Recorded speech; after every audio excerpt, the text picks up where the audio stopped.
Halo semuanya, perkenalkan nama saya Suci Rahmawati. Saya akan menjelaskan sejarah dari Gerakan 30 September atau yang biasa disebut dengan G30S.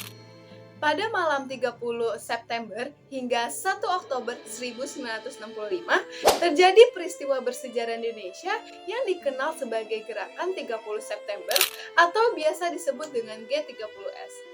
Nah, peristiwa ini melibatkan sejumlah perwira tinggi TNI Angkatan Darat oleh sekelompok yang menanamkan diri sebagai Gerakan 30 September.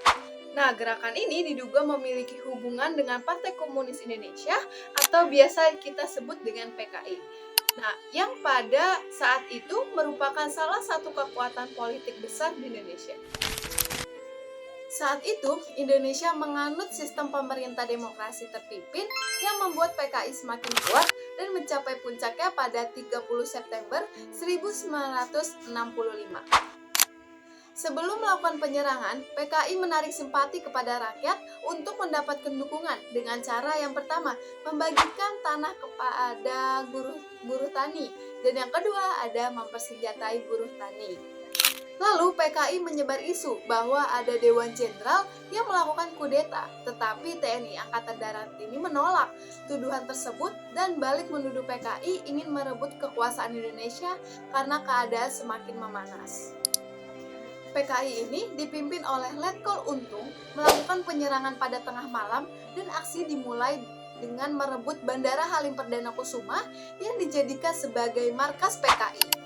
Tidak hanya itu, PKI juga menculik dan membunuh TNI Angkatan Darat, lalu jasadnya dimasukkan ke dalam lubang buaya sedalam 12 meter.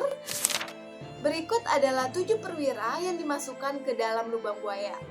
Target utama PKI adalah Jenderal Abdul Haris Nasution, namun yang menjadi korbannya dan Kapten Pierre Tandet. Nah, selain terjadi di Jakarta, ternyata pemberontakan ini terjadi di Yogyakarta dan menculik Kolonel Katomso dan Letkol Sugiono. Peristiwa G30 SPKI ini menjadi titik balik dalam sejarah Indonesia. Tragedi ini menyebabkan perubahan besar dalam politik nasional, berakhirnya pemerintah Soekarno dan dimulainya era Orde Baru di bawah Soeharto. Hingga kini, peristiwa ini masih menjadi perdebatan dalam sejarah, terutama mengenai siapa dalang sebenarnya di balik G30 SPKI.